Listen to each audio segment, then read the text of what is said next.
It was very cool in person. I've been there last year, but it was just nice. The whole time I'm kind of relaxed. When the people who were presenting awards were coming out, me and Ray were studying them. We're like, okay, perfect. See where they're standing. That's gonna be us. And then then they stand there. Okay, that's perfect. That's perfect. Okay. So we would kind of be studying that, and then finally at 6:38 they do come get us, and I dropped my purse or something on the floor, and I pick it up. I rush out, and then they take us backstage, and this one lady's checking our badges, and she's like, "Where's your badge?" And I was like, oh my God, I left it in the crowd. And then she's like, "Oh, you can't come by." And then the person escorting me is like, no, I'm her escort. She has to go back. She's a speaker. She's presenting. And the girl goes, "I don't care. She needs her badge. It's my job." And I was like, "Oh my gosh, I'm so sorry. I don't have my badge." Because she had to run back. Like, no, you stay here. We'll go get it. The guy goes back to get it. And then there's another guy who presumably seems like higher up than that guy, who's like, no. She needs to come with us. She is presenting on that stage. She has to be go. And the lady's like, "She can't." And she's like, "She has to." And she's like, "Well, I'm supposed to not let anybody by." And the lady's like, "Listen, we're gonna get her badge, but she's with me, blah blah, she's on that stage." And I was like, "Oh my God, I'm causing so much trouble right now. I'm so sorry. I can wait. It's fine, blah blah."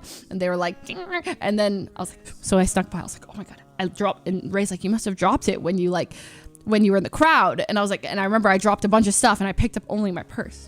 So I felt so bad because they were squabbling because of me. Everyone was higher stress. Anyway, so I get through, and I was like, "Sorry, really sorry." The guy is like, "I got your badge." He comes through the front. I was like, "Thank you. Got my badge." They're doing touch-ups on us.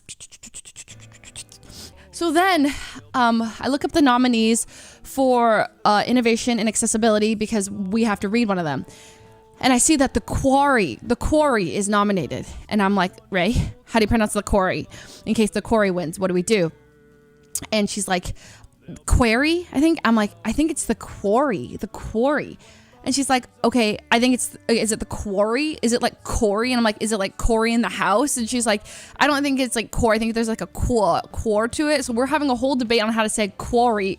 And I'm like, "Please, dear God, Corey, don't win the quarry, whatever." So right before we go on to the stage manager, I'm like, "Hey, listen, like, are we allowed to peek at the winner so we know like how to pronounce it right in case it wins?" And he's like, "You want to look?" And I was like, "Well, like, just because we're presenting it, and it would be really embarrassing if we mispronounce the game of the innovation, the game, the winner."